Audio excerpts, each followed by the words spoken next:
যারা নিরপরাধ কোনো ব্যক্তির বিরুদ্ধে কুৎসা রটায় বা তাকে হেয় প্রতিপন্ন করার উদ্দেশ্যে অপপ্রচার করে, ইসলামী শরীয়ত মোতাবেক তাদের ব্যাপারে সিদ্ধান্ত কি, তারা কি শাস্তি পেতে পারেন? আর যাদের বিরুদ্ধে কুৎসা রটানো হলো তিনি প্রতিদান স্বরূপ কি পাবেন? ভাইরা আমার, যদি কোনো নির্দোষ মানুষকে কেউ মিথ্যা অপবাদ দেয় তাহলে সেটা সবচেয়ে জঘন্য কবিরা গুনাহ মহাপাপগুলোর মধ্যে থেকে একটা। কোরআনে কারীমের সূরা হুজুরাতের মধ্যে আল্লাহ রাব্বুল আলামিন আমাদেরকে গীবত করতে যেমন নিষেধ করেছেন, একইভাবে নিষেধ করেছেন ওয়ালা তাজাসসু, তোমরা একে অন্যের পেছনে দোষ আবিষ্কার করার জন্য লেগে পড়বে না, খোসায় খোসায় মানুষের দোষ বাইর করবে না।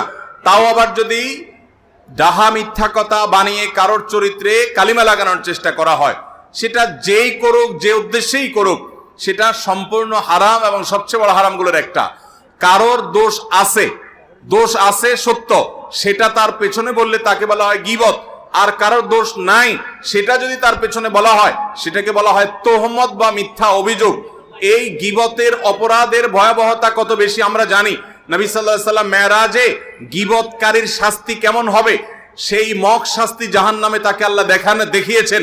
তাহলে সত্য কথা একজনের দোষ আছে সেটা পিছনে শুধু বললাম, এর কারণে যদি এই ভয়াবহ হয়, তাহলে একটা মানুষ নির্দোষ, তার পিছনে যদি আমি মিথ্যা অপবাদ দেই, তাকে দোষী বলি, অথচ তিনি দোষী না, তাহলে সেক্ষেত্রে তার ভয়াবহতা কত জঘন্য হবে, গীবতের চাইতে কত ভয়াবহ, সেটা বলার অপেক্ষা রাখে না। আল্লাহ তাআলা কোরআনে কারীমে এই জাতীয় কাজ যারা করে তাদের সম্পর্কে বলেছেন তাহসাবুনাহু হাইয়িনা, তোমরা কারোর চরিত্র নিয়ে প্রশ্ন তোলো, মিথ্যা কথা বলো, এটাকে তোমরা হালকা জিনিস মনে করো, ওয়া হুয়া ইনদাল্লাহি আযীম, অথচ এটা আল্লাহর কাছে অনেক বড় অপরাধ, বিশাল বড় অপরাধ।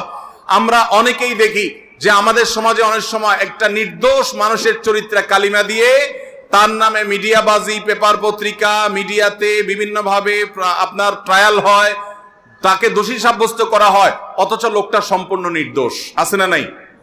এরকম নির্দোষ মানুষকে দোষী হিসাবে সমাজের মানুষের কাছে দেখানো হয়, তুলে ধরা হয়। যারা এই কাজ করে আল্লাহর জমিনের সবচেয়ে নিকৃষ্ট মানুষগুলোর একটি। এর জন্য তাদেরকে মানুষের চরিত্র হনন করার অপরাধে কিয়ামতের ময়দানে বিচারে মুখোমুখি হতে হবে।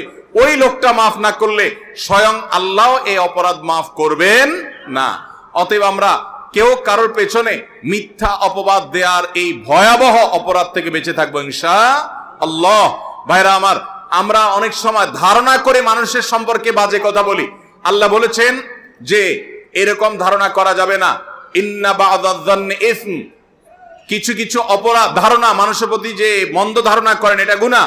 নবী সাল্লাল্লাহু আলাইহি ওয়াসাল্লাম বলেছেন